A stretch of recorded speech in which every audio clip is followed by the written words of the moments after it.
What's up? Welcome to today's video. It is February 21st. It is 5:09. I like military time because I'm a military girl. Just came back from training and I just finished eating.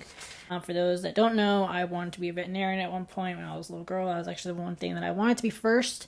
And I still kind of wanted to be that going into my early adulthood, but I realized how much, number one, how much it costs. Number two, how competitive it is. And number three, I realized I can make a bigger impact if I get into, not if, but getting into business and politics. Your protein in, if you're a vegan and you're a lifter, into bodybuilding, those sort of things. So it's not easy. It is, going to be a challenge. I was, like I said in my previous video, in my beauty video, I was a vegan for a while, 6 years ago.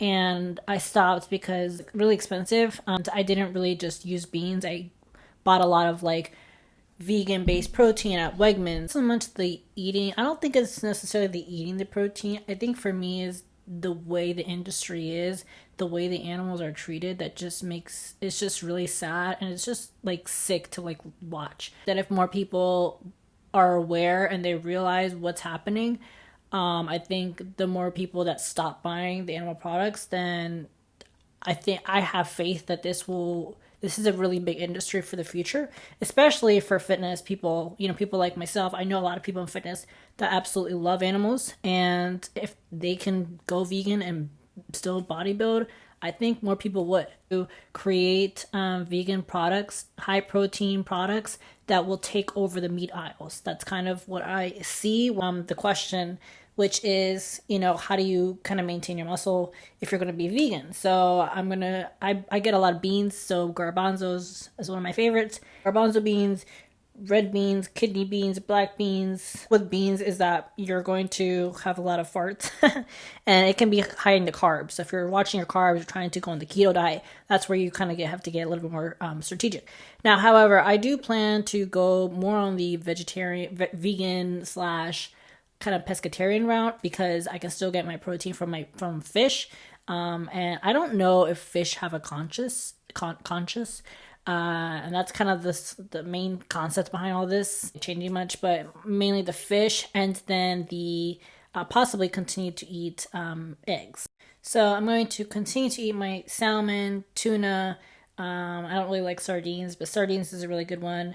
And then possibly continue eggs. Now, I'm probably going to continue the eggs because they're not, I guess perhaps being harmed. I mean, they are, because they're taken away from the mother. But what I mean by that is being thing, but they're not like a chicken yet. And protein, really great for vitamin D, which we need. Eggs are really great for your skin, for your eyes. So that is my personal plan for now. Probably I'll stay that way. I don't know, but I just want to say that if you're wondering, and if you're somebody like myself that you like 30-inch biceps and you like to do heavy lifting and stuff like that, and you want to get your protein in, you got to find a way. And I think this plan that I have will work. I mean, it's kind of basically what I did a couple years ago. It's just I wanted to really get into more of the vegan and stop fish and stop eggs, but it's hard. It really is. It's tough. I mean, I don't want to say it's impossible. However, you will rarely see a very muscular developed person that doesn't eat animal protein. So, but I do have faith that with science and with technology now, we can create something that is high protein, tastes great, affordable, and I think if it gets marketed at the right, with the right team, with that's kind of where I see in the future, it can really revolutionize the fitness industry and take over the meat aisle and end the animal abuse, and or just put more strict laws, and or support your local farmers. I think I don't know too much. I'm not too educated on the farming industry, like local farmers. I do know that I think local farmers are not as much of a thing as they were years ago, I think. I would know because I used to work for an organization with a lot of farmers. So not a lot, but it's a couple of farmers. So I'm kind of familiar, but I'm not too educated to speak on that. But that's basically what I'm going to do. Lots of beans. You can also get And so I'm planning to order that, get some of that. It's just, that's kind of, I mean, it is still pricey, but it's something you can hold and last for, you know, a good long time. I already don't drink cow milk anymore. I haven't drank cow milk in a while. I drink almond milk. I really like almond milk, cashew milk, rice milk, oat milk, all really great. Super low in cholesterol, high in calcium. So you can get some tofu.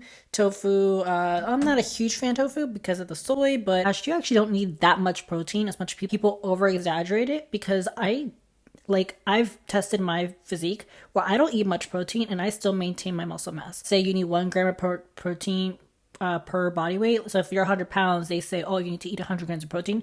I would argue that. I would challenge that, because I don't think that that's what you need. I think that you need a lot less than what you might think. So, which is a really good thing, because now you're opening up opportunities for eating more fruit and eating more quality food versus just a bunch of protein. Okay. And I've tested it through my physique. You know, I probably haven't eaten over 100 grams in a while, and I've still maintained my muscle mass, you know, well. So it just goes to show, you know, that's that.